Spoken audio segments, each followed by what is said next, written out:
On a suffocating August morning in 1858, the housekeepers at Blackwood Manor in Savannah, Georgia, discovered something that would shatter the foundations of one of the South's most respected families. In the master bedroom, Colonel Harrison Blackwood lay dead in his silk sheets, his face twisted in an expression of what doctors would later describe as extreme agony mixed with impossible ecstasy. But what made this death truly scandalous wasn't how he died. It was who was found sleeping peacefully in his arms. A 23-year-old slave named Morgan, whose body possessed characteristics that defied every law of nature and society that the antebellum South held sacred. The white society of Savannah was scandalized, but they had no idea what Colonel Harrison had truly been doing behind closed doors for 8 years, or what Morgan's body had become capable of in those final months. What the Blackwood family discovered about their patriarch's obsession would expose secrets so disturbing that 3 different judges refused to hear the case. The medical examination of Morgan's body revealed anatomical impossibilities that physicians couldn't explain, both male and female organs, fully formed and functional. And the private journals found hidden in the colonel's study detailed 8 years of forbidden passion, philosophical meditations on desire, and a pregnancy that shouldn't have been possible. By the time authorities finished their investigation, 1 woman had confessed to attempted murder, 13 men were dead, Blackwood Manor was nothing but ash, and Morgan had vanished into the night carrying a child whose very existence challenged everything 1850s America believed about the human body. What really happened between that plantation owner and his hermaphrodite slave? What did they do to each other in those private chambers that terrified everyone who learned the truth? And how did this impossible love story lead to one of Georgia's most covered-up scandals? Before we uncover the disturbing truth that Savannah's elite paid fortunes to bury, subscribe, hit that bell, and comment your state below. Now, let me take you back to where it all began. Charleston's slave market in September of 1850 operated with the efficiency of any other commodity exchange, but the air itself seemed thick with sin and suffering. The auction house on Chalmers Street, a 2-story brick building with barred windows that cast prison-like shadows across the cobblestone street, processed hundreds of human beings each month. The stench of unwashed bodies mixed with the sweet perfume of magnolia blossoms drifting in from nearby gardens, creating a nauseating contrast that perfectly captured the hypocrisy of the antebellum South. Inside, the September heat was suffocating, trapped between brick walls and low ceilings, making the air feel solid enough to chew. Wealthy planters from across the South gathered there in their finest clothes, linen suits already dark with sweat stains despite the early hour, to inspect merchandise, evaluate physical capabilities, and make purchases that would increase their agricultural output and social standing. The sound of the auctioneer's voice echoed off the walls, mixing with the rattle of chains and the whispered prayers of people about to be sold. Colonel Harrison Blackwood, at 42 years old, stood near the back of the auction room, fanning himself with his hat and trying to ignore the oppressive heat that made his starched collar feel like a noose. He represented everything the Southern aristocracy aspired to embody. His 3,000-acre cotton plantation generated over $50,000 annually, equivalent to several $1 million today. His wife, Constance Fairfax Blackwood, came from one of Virginia's oldest families, bringing with her both impeccable bloodlines and a dowry that had expanded the Blackwood holdings significantly. Their marriage, arranged by their families when Constance was just 17, had produced 2 daughters, but little affection between the couple, and even less physical passion. Harrison attended the Charleston auction that September afternoon, searching for field hands to replace workers who had been sold to settle a gambling debt. He had no intention of purchasing anything unusual, no interest in the human drama unfolding on the auction block before him. But when the auctioneer brought out lot number 47, everything changed in a heartbeat, that Harrison would later describe in his journals as the moment my real life began. The slave was listed simply as Morgan, approximately 15 years, origin unknown, unique physical characteristics noted in private documentation available to serious buyers. The youth stood on the auction block wearing a simple cotton shift that revealed a slender build, smooth skin the colour of caramel, and features that seemed to shift between masculine and feminine depending on the angle of observation. Lot 47 comes with full disclosure documentation, the auctioneer announced, his voice carrying across the crowd. Buyer assumes all associated complications. Starting bid, $200. The room fell silent. Several potential buyers who had been examining Morgan moments before suddenly lost interest and moved toward the exit. Harrison noticed their reaction and felt his curiosity ignite. What complications could make experienced slave traders flee from a purchase? $200, Harrison called out, his voice steady despite the questions racing through his mind. No other bids came. The auctioneer, clearly eager to complete this particular sale, brought his gavel down with unnecessary force. Sold to Colonel Blackwood of Savannah. Please see the clerk for documentation. In the auction house office, the clerk handed Harrison a sealed envelope along with Morgan's bill of sale. Colonel, you'll want to read this before you leave. Company policy is to provide full disclosure on, shall we say, anatomically irregular merchandise.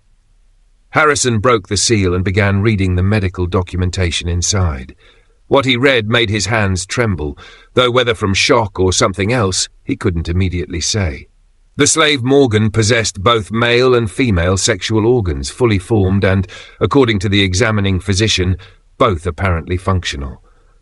The condition was described in clinical terms, but the implications were anything but clinical. The documentation noted that Morgan had been born on a Louisiana plantation, sold 3 times in the past 8 years due to what previous owners had described as discomfort with the slave's presence, and concerns about moral corruption of other slaves.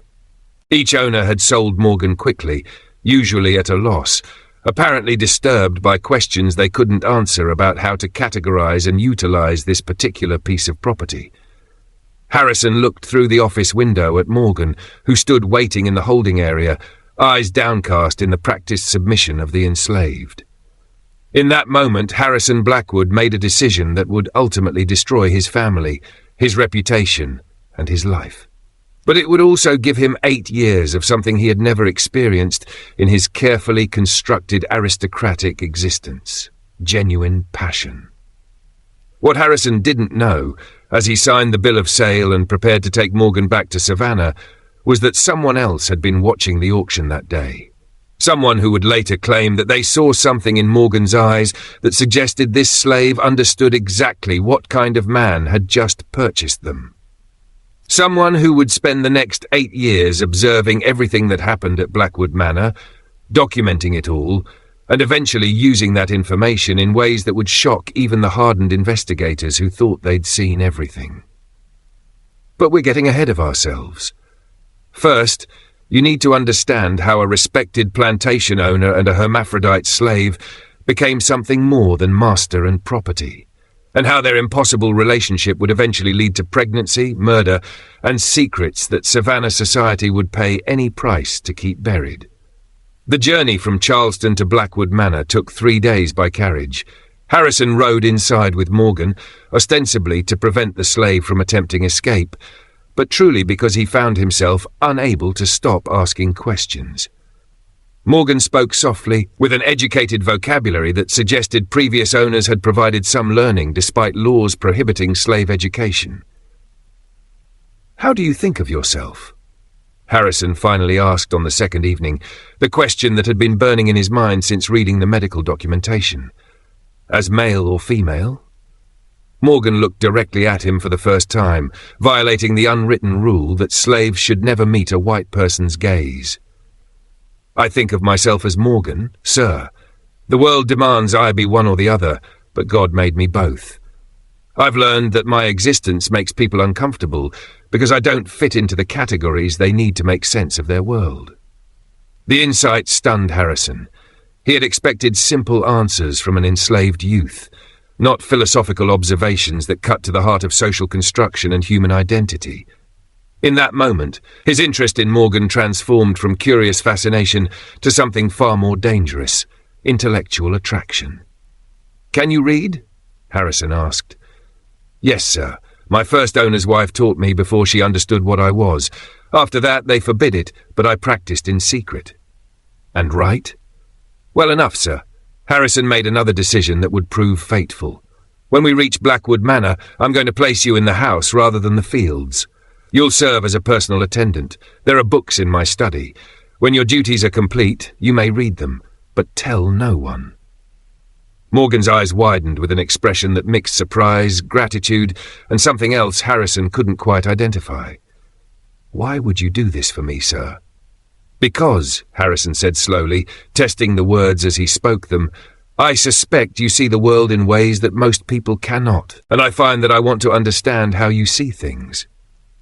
It was the most honest sentence Harrison Blackwood had spoken in 20 years of married life.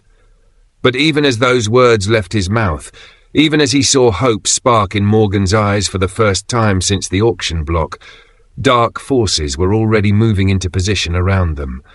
Forces that would test whether love could truly exist between master and slave, whether passion could overcome the brutal mathematics of property ownership, and whether two people who refused to fit into society's categories could create something genuine in a world designed to destroy them. The answer, as we'll discover, was far more complicated and tragic than either of them could have imagined. Blackwood Manor rose from the Georgia landscape like something from a Gothic novel, its white columns gleaming in the brutal afternoon sun like bones bleached by decades of southern heat. 3 stories of Greek Revival architecture, surrounded by ancient oak trees whose Spanish moss hung in the still air like the hair of hanged women, swaying without wind, without reason, as if animated by the ghosts of all the suffering that had occurred on this land. The house sat at the centre of over 200 enslaved souls who worked cotton fields that stretched to the horizon in every direction, an empire of white bowls and black backs that generated the wealth that kept the columns painted and the windows gleaming. The humid air clung to everything, making it hard to breathe, hard to think, hard to imagine that life could exist anywhere beyond this oppressive heat and the smell of magnolia blossoms rotting in the sun. Cicadas screamed in the trees with an urgency that suggested they knew something terrible was coming, something that would make even insects fall silent in horror. Constance Blackwood waited on the front portico when Harrison's carriage arrived, her posture rigid with the controlled fury of a wife who had not been consulted about her husband's 3-day absence. At 32 years old, Constance retained the severe beauty of her Virginia upbringing. Pale skin protected from the sun with religious devotion, dark hair pulled back in a style so tight it seemed to stretch her face into a permanent expression of displeasure, and eyes the colour of winter ice that could freeze water in July and had frozen her husband's affection long ago. "You left without notice," she said as Harrison stepped from the carriage, her voice cold and measured, each word precisely enunciated, as if she were giving testimony in court. "I had to explain to the Merriweathers why you missed their daughter's engagement dinner." "Business in Charleston required immediate attention," Harrison replied, using the excuse that had served for countless similar absences over the years of their marriage, an excuse that had become so routine that neither of them bothered to pretend it was true anymore. "What business?" Constance's gaze moved past him to Morgan, who stood waiting beside the carriage, eyes downcast. "And who is this?" "New house slave, personal attendant. I have correspondence and accounts that require better management than Jackson provides." Constance studied Morgan with the practiced eye of a plantation mistress, accustomed to evaluating slave purchases for their potential utility and problems. Something in Morgan's appearance made her pause, her eyes narrowing with a suspicion she couldn't quite articulate. The slave's features seemed to shift in the afternoon light, sometimes appearing almost feminine in their delicacy, sometimes suggesting masculine strength. It was subtle, barely noticeable, but Constance had spent 32 years learning to notice things that other people missed. "This one seems delicate for heavy work," she observed, her voice dripping with disdain. "Might be better suited for the fields where we wouldn't have to look at it every day." "I've assigned duties," Harrison said with unusual firmness. "Morgan will attend me in the study and manage my personal affairs." The emphasis on personal affairs made Constance's jaw tighten, but she had learned over 14 years of marriage when to press her husband and when to retreat. She turned and walked into the house without another word, her silk skirts rustling with barely contained anger that sounded like dry leaves before a storm. But Constance Blackwood was not a woman who forgot perceived slights or abandoned suspicions easily. As she climbed the stairs to her bedroom, she made a mental note to watch this new slave carefully, to observe what made her husband speak with such unusual protectiveness about a piece of property.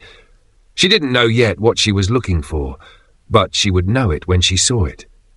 And when she did, God help everyone involved.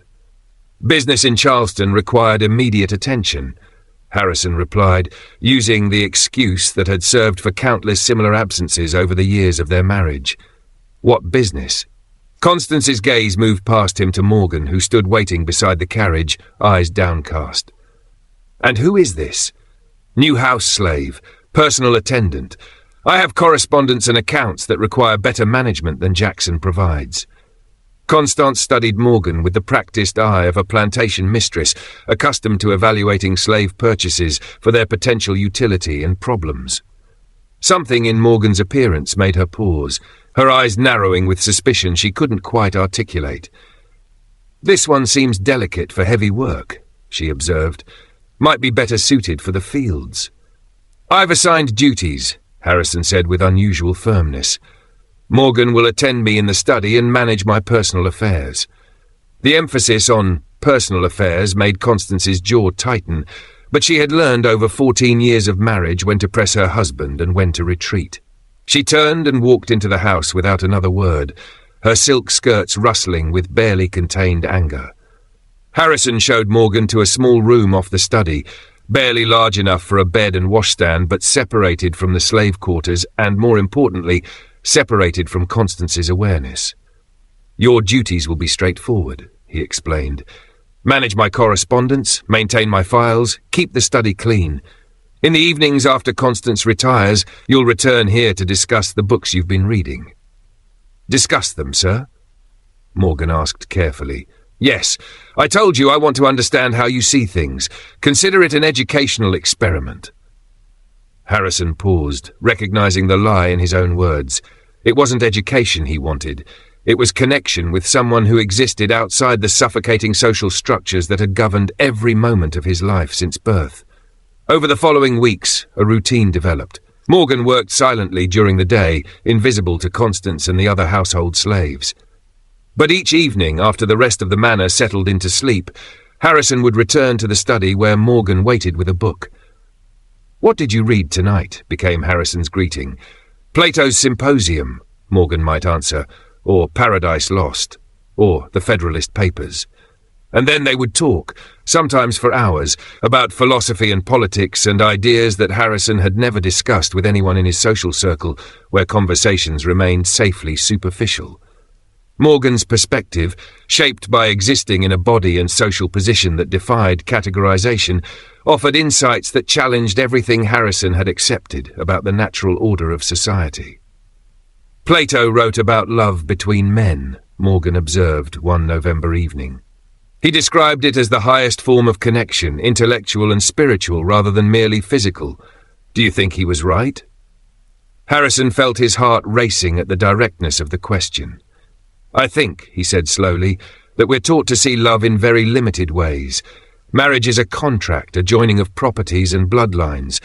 Physical desire is something shameful that respectable people hide. But what if there are forms of connection that exist outside these categories? Forms of connection like what? Morgan asked, and Harrison heard something in the youth's voice that suggested this wasn't an innocent question. Like what we're doing now, Harrison admitted, talking honestly without the masks we wear for society, seeing each other as complete persons rather than roles we're assigned to play. Morgan set down the book and looked directly at Harrison with an intensity that should have been forbidden between master and slave, but had become habitual in these private evenings. Is that what you see when you look at me? A complete person? Yes, Harrison breathed, and in that single word he crossed a line that neither of them could uncross. The first time Harrison touched Morgan came on a January night in 1851, 4 months after bringing the slave to Blackwood Manor. They had been discussing Sappho's poetry, and Harrison had moved to sit beside Morgan on the study sofa to better see the text. Their shoulders touched, and neither moved away. "Do you know why I really bought you in Charleston?" Harrison asked, his voice rough with suppressed emotion. "I believe I do, sir. Tell me." Morgan turned to face him fully, and Harrison saw in those eyes an understanding that went far beyond the youth's years. "Because you saw in me a mirror of something in yourself, something that doesn't fit the categories society demands, something that makes you feel alone even when surrounded by people." Harrison's hand moved to Morgan's face, fingers tracing the line of the jaw that seemed to shift between feminine softness and masculine strength. "What are you?" he whispered. "What do you want me to be?" The question opened floodgates that Harrison had kept carefully sealed throughout his adult life. His marriage to Constance had been physically functional but emotionally empty, producing children through duty rather than desire. He had never experienced genuine passion, had never even understood what it might feel like. Until now. What happened that night in the study violated every law, moral code, and social structure of the antebellum South. Harrison knew that what he was doing constituted rape under any reasonable definition, a master taking what he wanted from enslaved property. But Morgan responded with equal passion, and in the confusion of their coupling, Harrison found himself unable to categorize their interaction as simply male or female, master or slave, forced or consensual. Morgan's body offered everything Harrison had secretly craved without knowing how to name it. Feminine softness and masculine strength, submission and dominance, forbidden pleasures that society insisted couldn't exist. In Morgan's arms, Harrison discovered the truth about himself that he had spent 4 decades hiding. He desired both men and women, or perhaps more accurately, he desired connection that transcended gender entirely. "This cannot happen again," Harrison told Morgan afterward, already knowing the lie in his words. "I know, sir," Morgan replied, and they both understood that it absolutely would happen again. What neither of them knew, as they lay tangled together on the study sofa, was that someone had been listening outside the door, someone who now possessed knowledge that could destroy them both, but who chose to wait, to watch, to document everything before deciding how to use this devastating information. The game had begun, though neither player understood the rules yet. And in 8 years, it would end with bodies, ash, and secrets that would haunt Georgia for generations. For the next 7 years, Harrison and Morgan maintained their secret relationship within the walls of Blackwood Manor, building a world that existed only in stolen moments and whispered conversations. Harrison constructed elaborate justifications for spending hours alone in his study each evening, telling Constance he was managing Plex business correspondence with cotton brokers in New Orleans and banking associates in Charleston. Constance, for her part, seemed content with the arrangement that kept her husband occupied and out of her bedroom, which she had long ago made clear was open to him only for the purpose of attempting to produce a male heir that never came. The routine they established became sacred ritual. Each evening at precisely 9:30, after the household slaves had completed their duties and Constance had retired to her room with a book and a glass of sherry, Harrison would light the oil lamps in his study and wait for the soft knock on the door that announced Morgan's arrival. They would sit together on the leather sofa, sometimes talking for hours, sometimes falling into comfortable silence while they read their respective books, occasionally stealing glances at each other that communicated more than words ever could. But their relationship evolved beyond physical passion into something neither had anticipated: genuine intellectual partnership and deep emotional love. Harrison began teaching Morgan openly, bringing books on medicine, law, philosophy, and science from his frequent trips to Savannah and Charleston. Morgan absorbed knowledge with stunning speed that sometimes frightened Harrison with its intensity, developing insights that Harrison found himself incorporating into his business decisions and political views. "You have the mind of a scholar," Harrison told Morgan one evening in 1854, watching the slave work through a complex mathematical problem from one of his engineering textbooks. In a just world, you would be at Harvard or Yale, teaching others and contributing to human knowledge in ways that would change society. In a just world, Morgan replied quietly, setting down the pencil with careful precision, I wouldn't be your property. We wouldn't have to hide what we are to each other. And our conversations wouldn't be crimes that could get us both killed. The statement hung between them like smoke, acknowledging the fundamental impossibility of what they were to each other. They might love each other with a depth and authenticity that Harrison had never experienced in his legal marriage, but one owned the other. Harrison could free Morgan with a simple signature on manumission papers, but doing so would require explanations he could never give without destroying his own life, his daughter's futures, and everything he had built. I could send you north, Harrison offered, not for the first time, his voice heavy with the guilt that never left him. To Boston or New York or Philadelphia. Give you papers declaring you free, money to start a new life, letters of introduction to people who would help you establish yourself. You could attend university, become a physician or lawyer, live as whoever you choose to be without hiding. And never see you again? Morgan asked, turning to face him fully, eyes reflecting the lamplight like mirrors holding fire. Live free but alone, knowing that the only person who ever truly saw me and loved me anyway is here, trapped in a life that's killing him slowly? It would be the right thing to do, Harrison insisted, but his voice lacked conviction even to his own ears. For whom? Morgan challenged, with the directness that had characterized their relationship from the beginning. For me, to live free but isolated in a world that will never fully accept what I am. Or for you, to salve your conscience while losing the only person you've ever truly loved. We both know the answer, Harrison. We're trapped in an impossible situation, bound together by love and separated by everything else. Harrison had no answer to this, because Morgan was correct.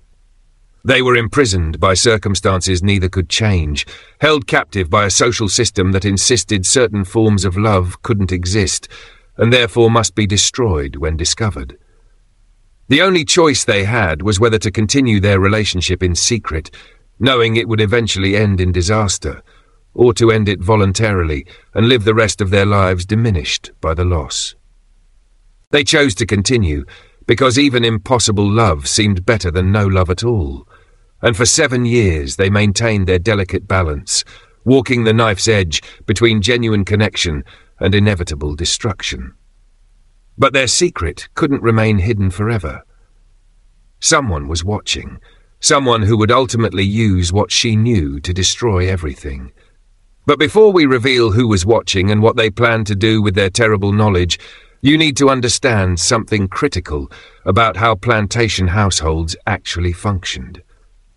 The white owners believed themselves invisible to their slaves, conducting their affairs and revealing their secrets as if the people who cleaned their rooms and served their meals were furniture rather than human beings with eyes, ears, and memories.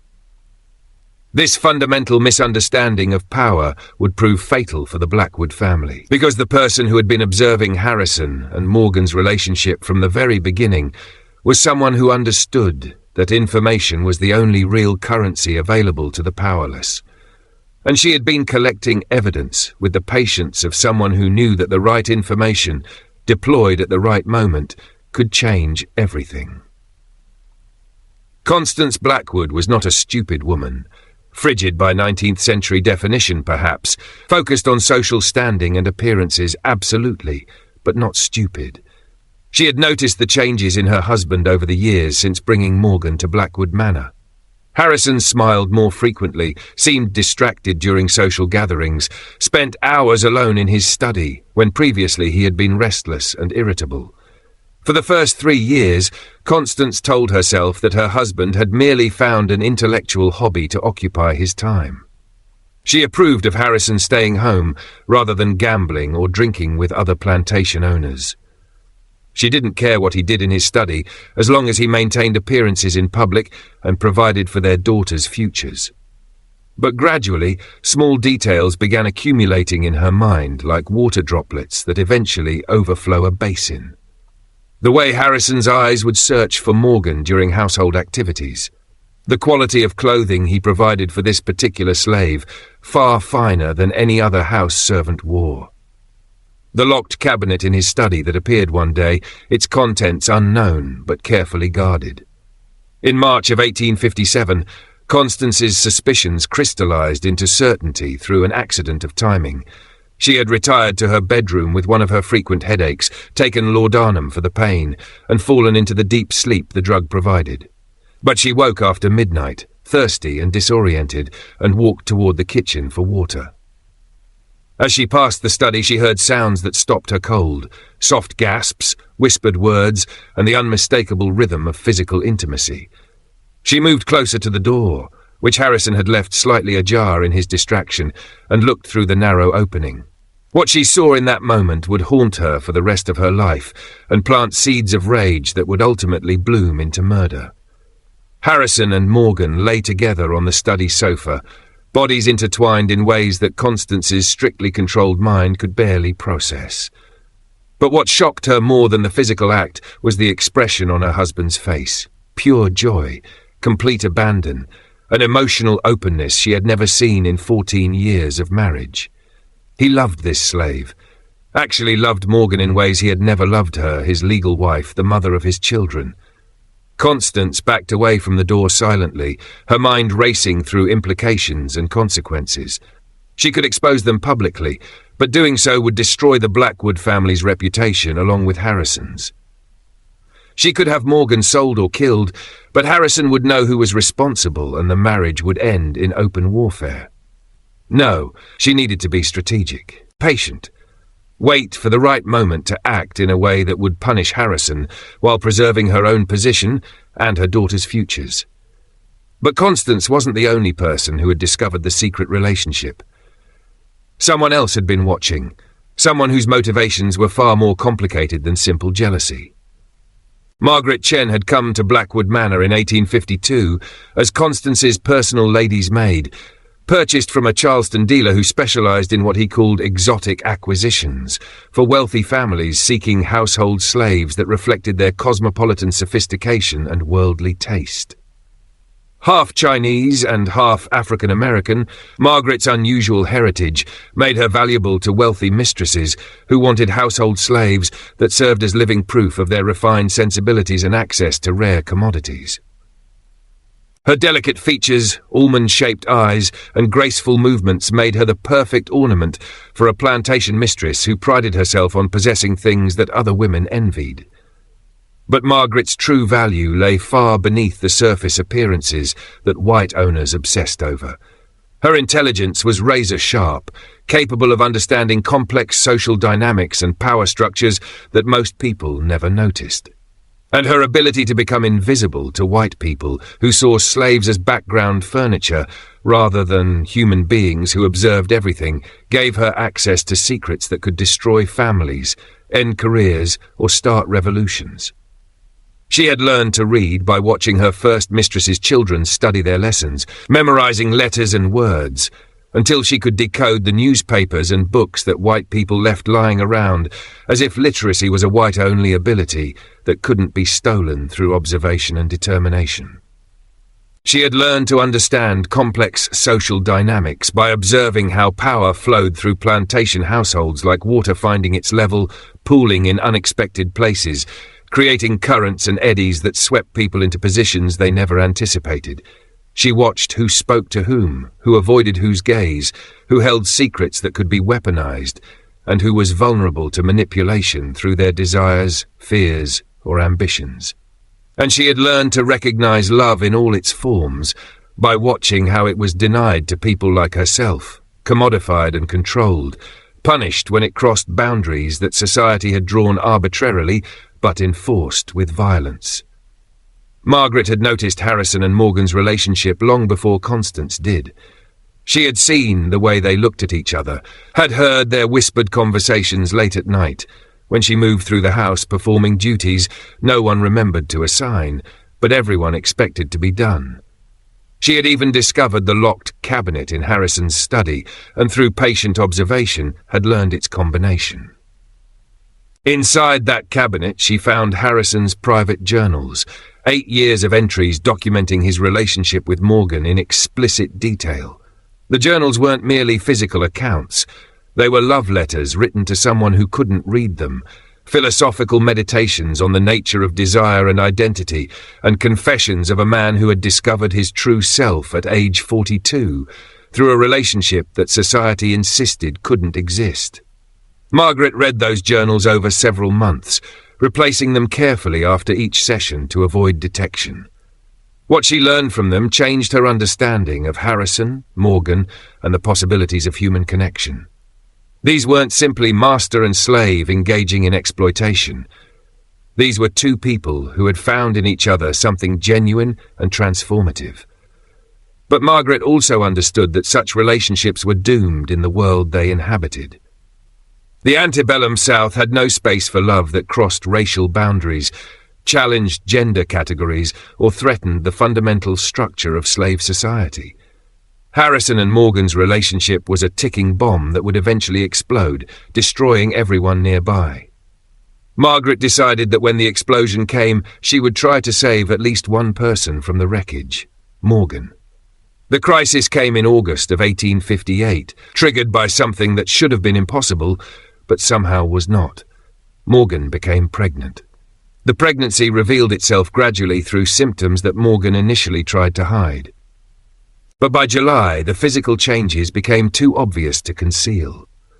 Morgan's female organs, dormant for most of the youth's life, had somehow activated fully.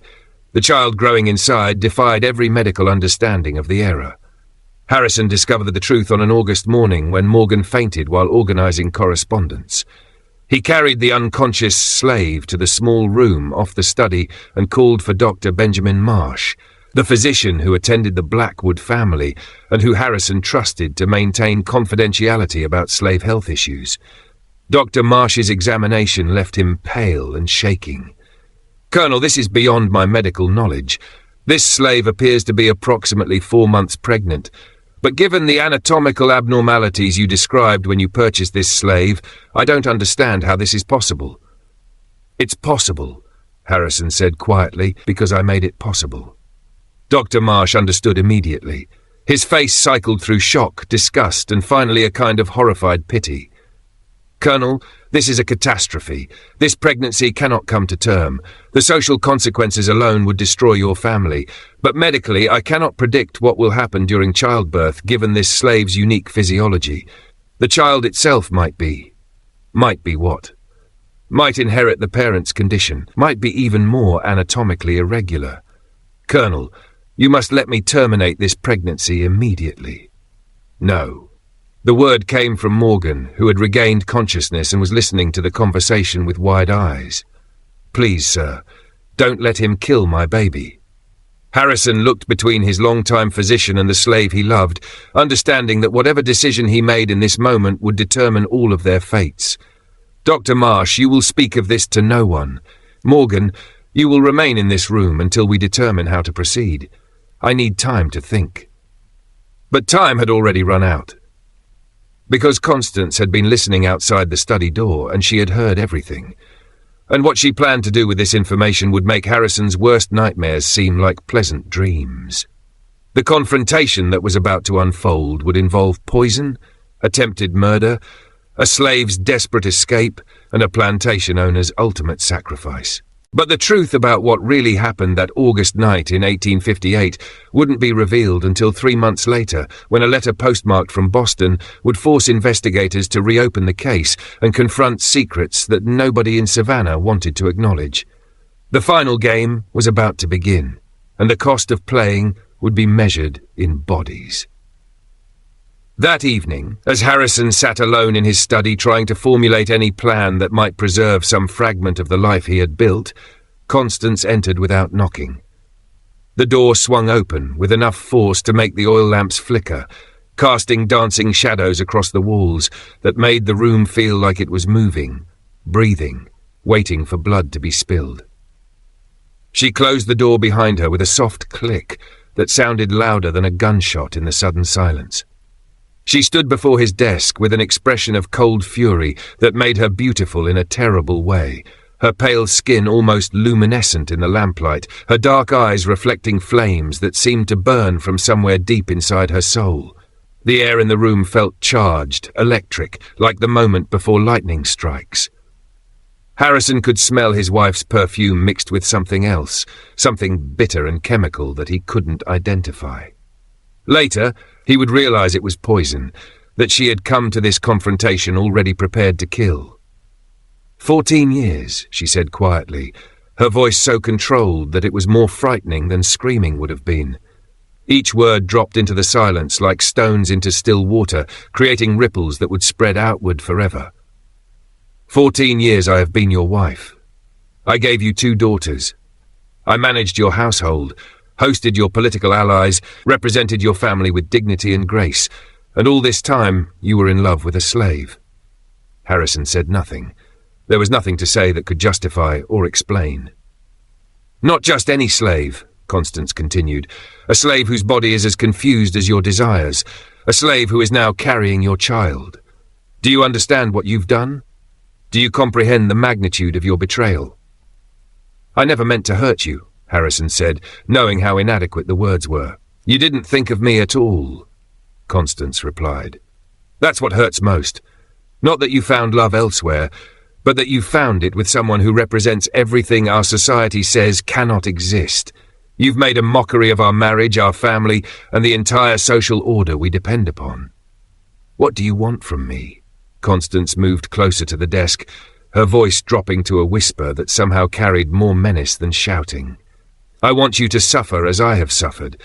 I want you to understand what it feels like to love something you can never truly have, and I want Morgan to disappear. No. You don't have a choice, Constance said. Morgan and the child both represent existential threats to this family. I could expose you publicly, but that would hurt our daughter's marriage prospects. So instead, I will handle this privately. Morgan will be sold tomorrow to a dealer who specializes in difficult slaves. The dealer will take Morgan south to the sugar plantations in Louisiana, where life expectancy is measured in months. Your child will die before it's born, worked to death inside Morgan's body, and you will live with the knowledge that your selfish desires killed the only person you ever loved. Harrison stood so abruptly that his chair fell backward. If you do this, I will divorce you. I will confess everything publicly. I will destroy myself if necessary to stop you. Then do it, Constance challenged. Destroy your reputation, your business relationships, your daughter's futures. Prove that your perversion matters more than your family. See what happens when you admit to Savannah society that you've been sodomizing a hermaphrodite slave for 8 years. They stared at each other across the desk, and Harrison understood that Constance held every card.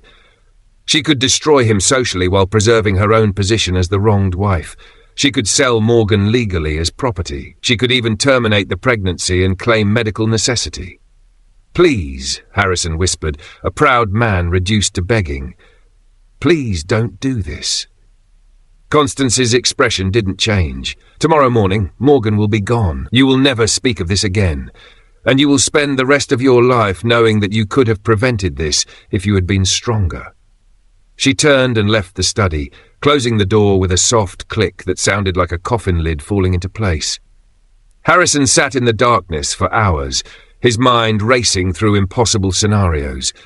He could flee with Morgan, but where could they go? He could kill Constance, but that would lead to his own execution.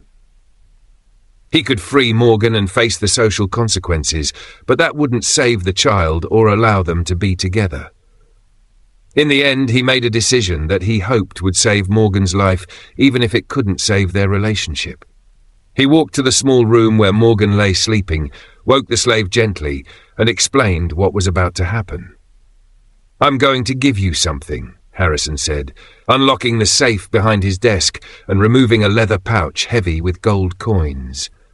Enough money to buy your freedom 3 times over, and I'm going to give you papers declaring you free, backdated to before you became pregnant, and I'm going to tell you where to go. Charleston, to a boarding house on Queen Street run by a Quaker woman named Sarah Grimke. She helps escaped slaves reach the north. You'll go there tonight, before Constance can act. But what about you? Morgan asked, tears streaming down a face that Harrison still found beautiful in ways that transcended gender. I'll tell Constance you escaped. She'll be furious, but she'll also be satisfied that you're gone. I'll face whatever consequences come. I don't want to leave you. I know, but you have to think about the child now. Our child deserves a chance at life, even if we can't be together. They held each other until nearly dawn, knowing it was the last time. Then, Morgan dressed in men's clothing. Harrison had stolen from the slave quarters, took the money and papers and slipped out into the humid Georgia night. Harrison watched from his study window as Morgan disappeared into the darkness, feeling something inside himself die. He had chosen to save Morgan's life at the cost of his own happiness. It was the only moral choice available, but it felt like death nonetheless. He walked to his desk, opened the middle drawer, and removed the pistol he kept loaded for protection. He sat down, placed the pistol on the desk before him, and tried to imagine a future without Morgan. He couldn't.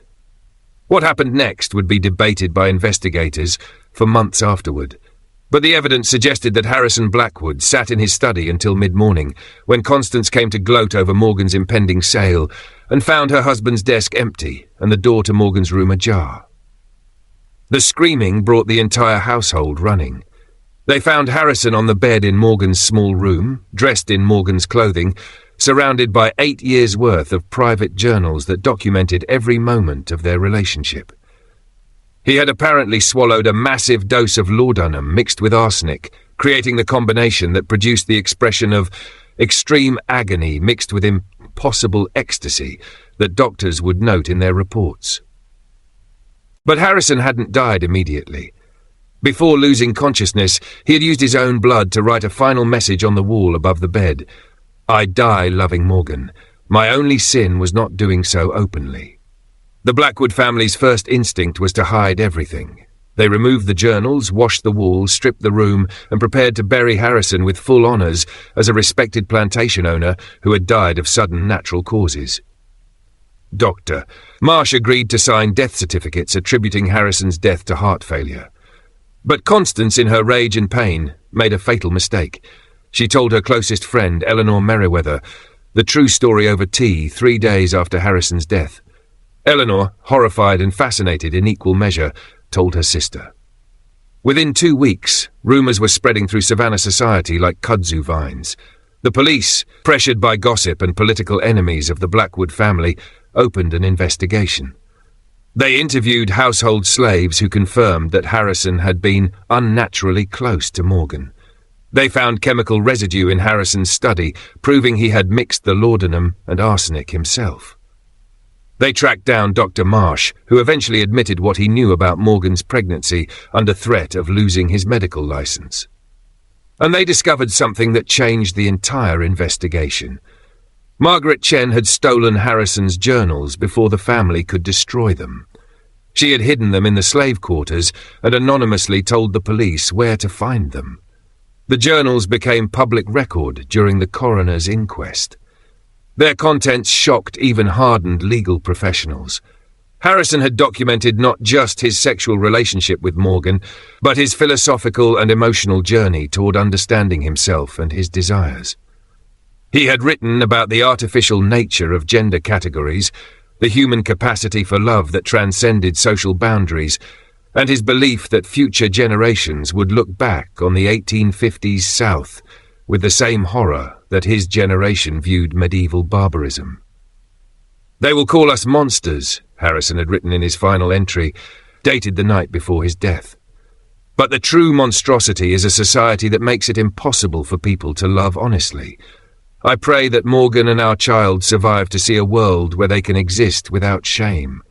If this journal is ever found, let it stand as testimony that love existed here, forbidden but real. The public scandal destroyed the Blackwood family's reputation. Constance and her daughters left Savannah within a month, moving to her family's estate in Virginia and never speaking publicly about Harrison again. Blackwood Manor was sold to settle debts, its slaves auctioned and scattered across the South. But then came the letter. 3 months after Harrison's death, when investigators thought the case was finally buried along with the colonel's body, a manila envelope arrived at the police station, postmarked from Boston.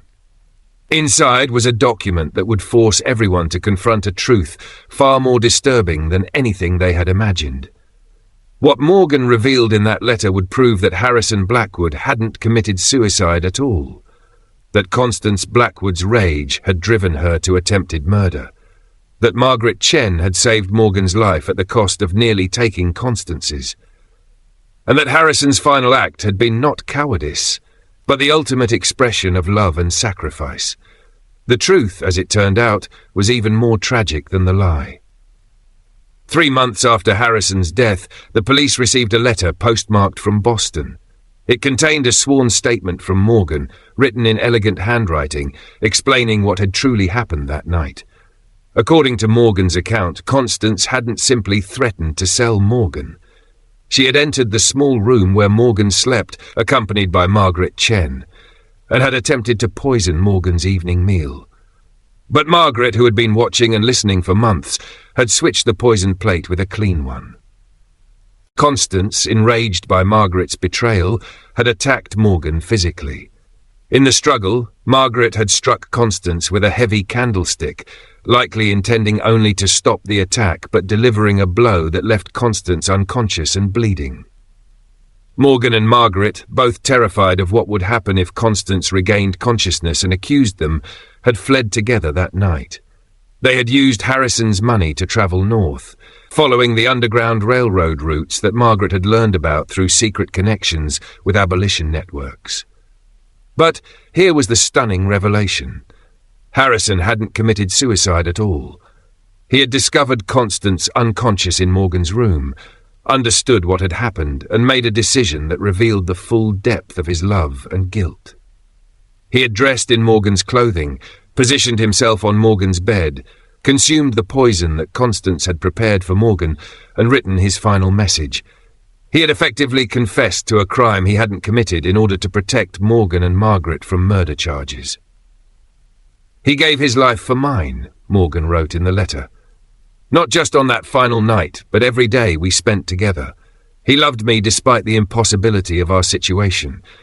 He honored me despite my inability to exist in the categories society demands. And in the end, he sacrificed everything to give me and our child a chance at freedom." The letter went on to explain that Morgan had safely reached Boston, had been taken in by abolitionists who provided medical care during the pregnancy, and had given birth to a healthy child.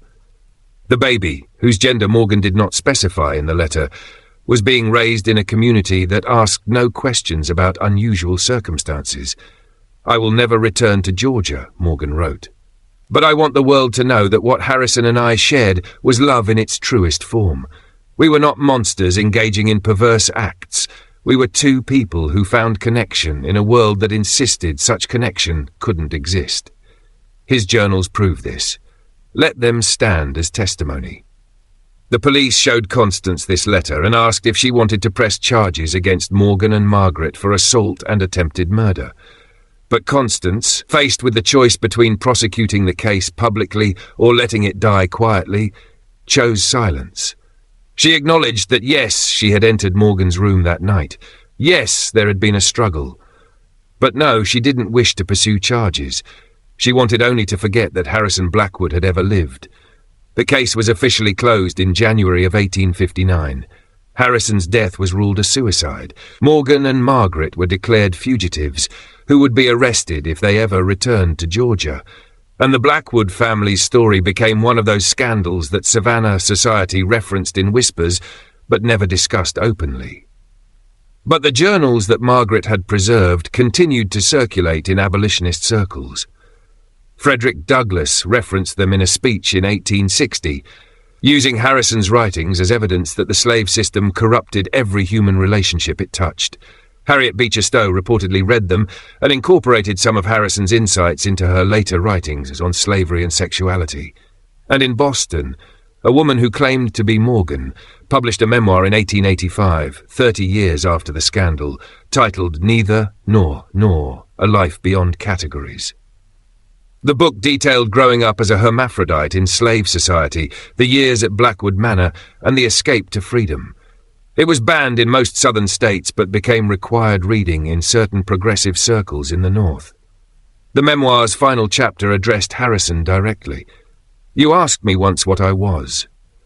I told you that I was whatever you wanted me to be. But the truth, which I understood only after reaching freedom, is that I was always exactly what I appeared to be, a human being deserving of love and dignity. You saw that truth before I did. You loved me before I learned to love myself, and you died defending my right to exist. That is a love worth remembering, regardless of how society judged it." Morgan died in 1902 at the age of 67, having lived openly in Boston as a person of ambiguous gender for over 40 years. The child, whose identity Morgan never publicly revealed, continued living in Boston as a prominent physician who specialized in treating patients whose bodies didn't conform to typical anatomical categories. Constance Blackwood died in Virginia in 1890, having never remarried and having maintained until her death that her husband had betrayed her unforgivably. But among her possessions, her daughters found a single item that suggested a more complicated truth. One of Harrison's journals, the one from 1851 that documented the early months of his relationship with Morgan. Constance had kept it hidden for over 30 years, reading it repeatedly based on the wear patterns on its pages. Whatever she thought about her husband's choices, she had been unable to completely let go of him. The legacy of Harrison Blackwood and Morgan's impossible love story continued long after their deaths, rippling through American history in ways that most people never realized. The journals that Margaret had preserved continued to circulate in abolitionist circles throughout the 1860s. Frederick Douglass referenced them in a speech in 1860, using Harrison's writings as evidence that the slave system corrupted every human relationship it touched, turning love into property transactions and passion into crimes against nature. Harriet Beecher Stowe reportedly read them and incorporated some of Harrison's philosophical insights into her later writings on slavery, sexuality, and the artificial categories that society used to control human desire. And in Boston, the woman who claimed to be Morgan published a memoir in 1885, 30 years after the scandal, titled Neither Nor, A Life Beyond Categories. The book detailed growing up as a hermaphrodite in slave society, the years at Blackwood Manor where forbidden love bloomed in secret chambers, and the dramatic escape to freedom that had cost one man his life but saved two others. It was banned in most southern states, but became required reading in certain progressive circles in the North, whispered about in universities and discussed in private gatherings, where people dared to question whether society's rigid categories of gender, race, and sexuality might be more fluid than anyone wanted to admit. The memoir's final chapter addressed Harrison directly, speaking to him across the grave. "You asked me once what I was. I told you that I was whatever you wanted me to be.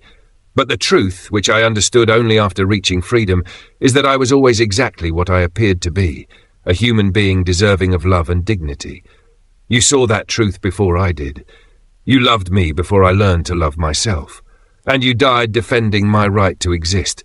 That is a love worth remembering, regardless of how society judged it." Morgan died in 1902 at the age of 67, having lived openly in Boston as a person of ambiguous gender for over 40 years, refusing to conform to expectations that insisted on calling them either man or woman.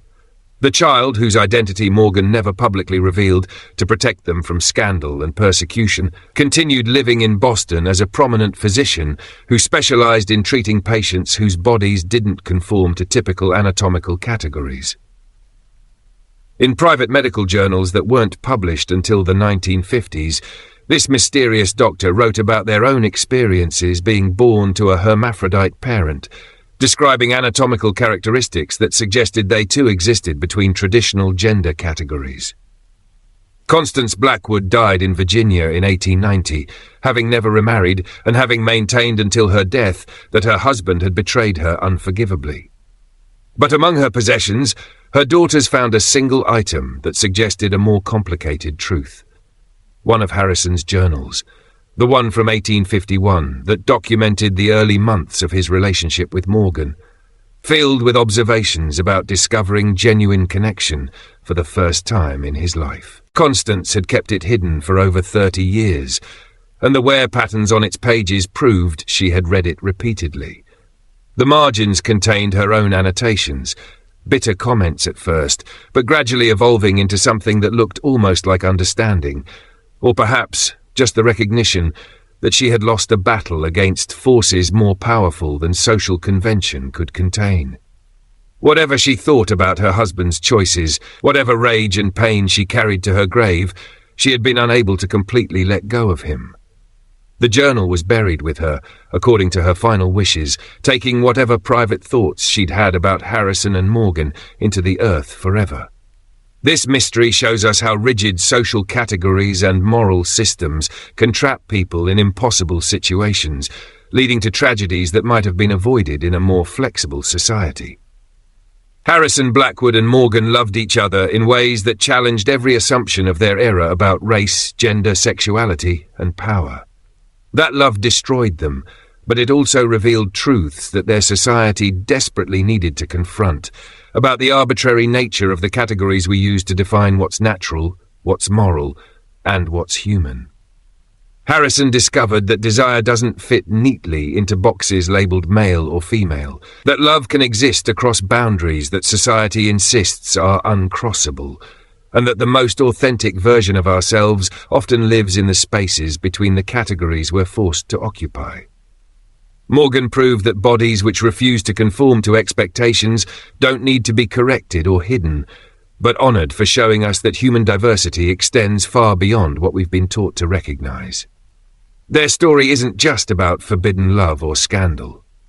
It's about the violence that societies commit when they demand that people conform to categories that don't fit, when they criminalise connections that challenge the established order, and when they destroy rather than celebrate the natural variations in human sexuality, gender, and desire. What do you think of this story? Do you believe Harrison's suicide was truly an act of love, or was he running from consequences he couldn't face? Do you think Constance was a villain, or was she a victim of a society that gave women no power except through their husbands? Could Morgan and Harrison's relationship be called love, given the power imbalance inherent in slavery? Or was it always tainted by the impossibility of consent between master and slave? Leave your comments below and share your thoughts. If you enjoyed this tale and want more dark historical mysteries that challenge everything we think we know about the past, subscribe to this channel, hit the notification bell, and share this video with someone who isn't afraid to confront uncomfortable truths about American history. History isn't simple. People aren't simple. Love definitely isn't simple. And sometimes the most important stories are the ones that make us most uncomfortable. The ones that force us to question whether the categories we've accepted as natural and inevitable